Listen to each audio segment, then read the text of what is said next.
الحمد لله رب العالمين نحمده ونستعينه ونستغفره ونعوذ بالله من شرور أنفسنا ومن سيئات أعمالنا من يهده الله فلا مضل له ومن يضلل فلا هادي له أشهد أن لا إله إلا الله وحده لا شريك له وأشهد أن محمدا عبده ورسوله لا نبي بعده اللهم صل وسلم وبارك على محمد وعلى آله وأصحابه أجمعين أما بعد. Ma'asyiral kaum muslimin yang insyaallah kita semua dirahmati oleh Allah Subhanahu wa taala. Alhamdulillah, marilah kita sama-sama bersyukur, mengucapkan puji syukur kepada Allah Subhanahu wa taala karena Allah masih memberikan kepada kita nikmat, Allah masih memberikan kepada kita kesempatan untuk melalui Ramadan ini. Ramadan bulan yang penuh keberkahan di dalamnya, dan kita berdoa kepada Allah mudah-mudahan Allah Subhanahu wa taala senantiasa memberikan kesempatan kepada kita untuk menyelesaikan bulan Ramadan tahun ini, dan mudah-mudahan semoga Allah mempertemukan kita kembali di bulan Ramadan tahun-tahun yang akan datang. Kemudian salawat dan salam kita kirimkan kepada baginda Rasulullah Muhammad sallallahu alaihi wasallam, yang mana beliau adalah nabi dan rasul yang terakhir diutus oleh Allah Subhanahu wa taala untuk menyempurnakan akhlak manusia. Dan juga selain menyempurnakan akhlak manusia, beliau juga diutus oleh Allah Subhanahu wa taala sebagai tuntunan hidup, sebagai suri teladan bagi kita semua untuk menjalani kehidupan kita di dunia hingga akhirnya kita akan bertemu dengan beliau di hari akhirat nanti. Ma'asyiral kaum muslimin yang insyaallah dimuliakan Allah Subhanahu wa taala. Alhamdulillah, Ramadan ya, kita telah memasuki tanggal yang ke-8 pada bulan Ramadan tahun Hijriah. Semoga Ramadan kita kali ini, semoga Allah Subhanahu wa taala memberikan kepada kita kesempatan, memberikan kepada kita ya, keistiqomahan untuk melakukan amalan-amalan di dalam bulan suci Ramadan. Karena ma'asyiral kaum muslimin yang dimuliakan Allah Subhanahu wa taala, kita tidak tahu ya, apakah Ramadan kali ini kita akan menyelesaikannya dengan tuntas, ataukah di tengah-tengah Ramadan Allah Subhanahu wa taala akan memanggil kita, ataukah kita menyelesaikan Ramadan tahun ini dengan tuntas tetapi Ramadan tahun depan Allah tidak lagi memberikan kesempatan untuk kita berjumpa dengan Ramadan tahun depan. Maka dari itu marilah kita senantiasa melakukan amalan-amalan soleh di dalam bulan suci Ramadan.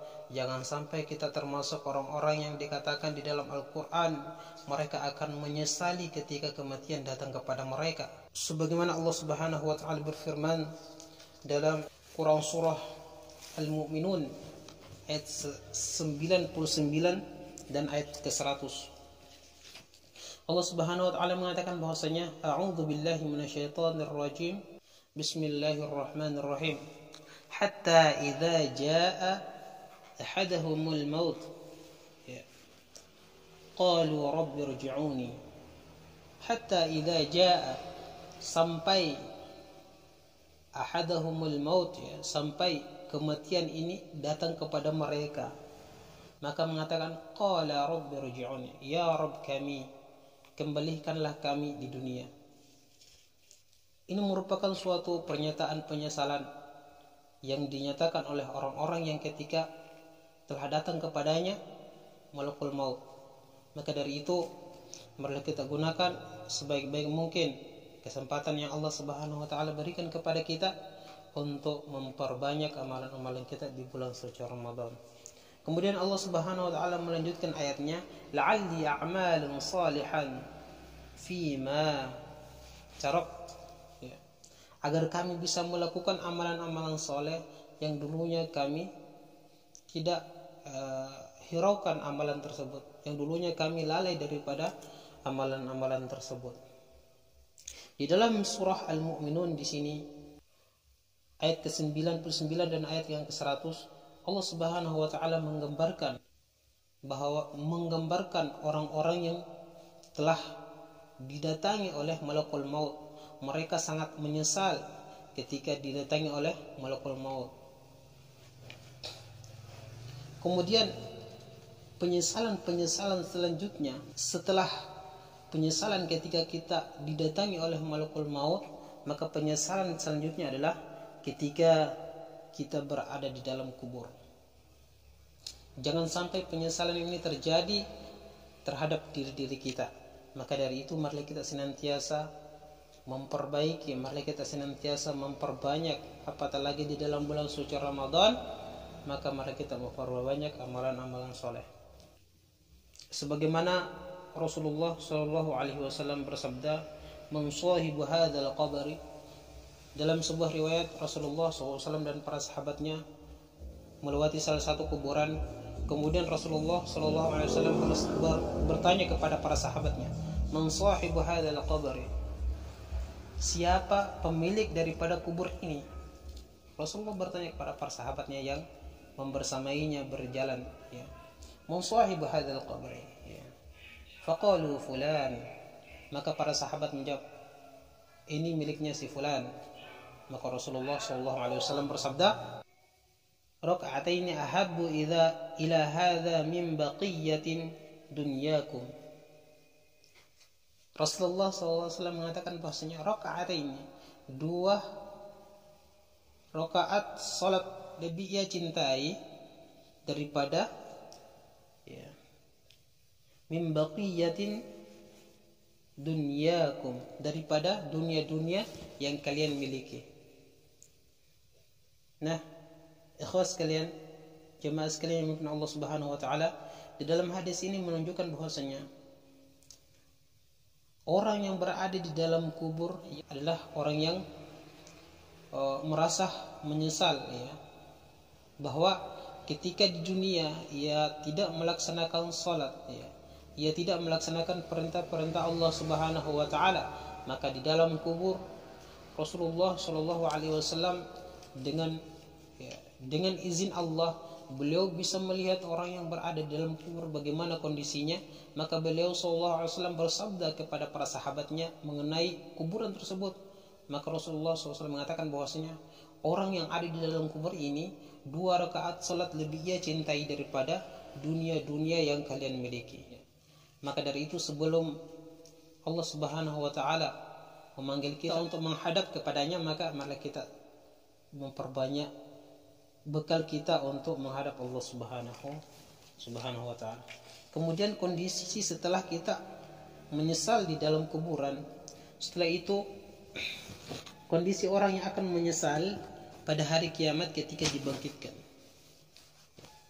Nah, ketika hari kiamat tiba, semua akan dibangkitkan oleh Allah Subhanahu wa taala dengan kondisi yang mereka miliki sesuai dengan amalannya.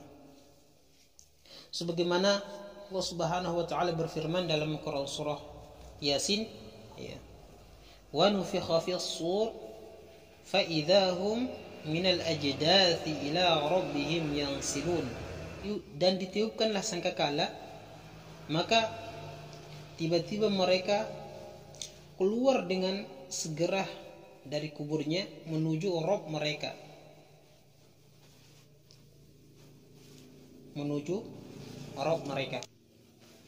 Mereka mengatakan, qalu ya wailana man ba'athana min marqadina.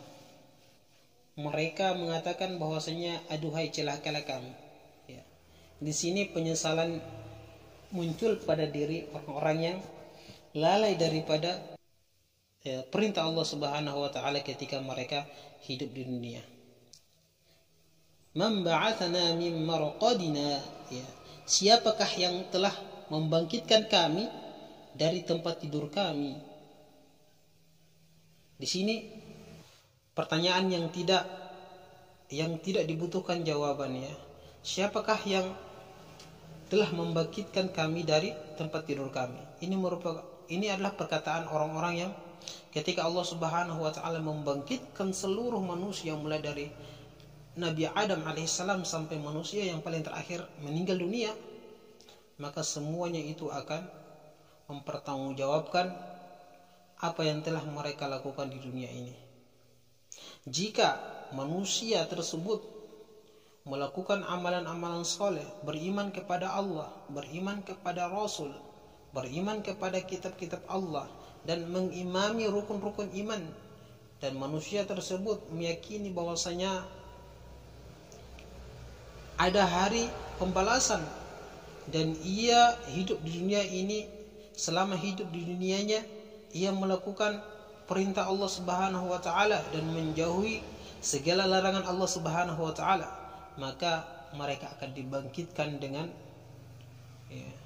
wajah yang berseri-seri dan berbeda dengan orang-orang yang lalai daripada perintah Allah Subhanahu wa taala sewaktu mereka hidup di dunia.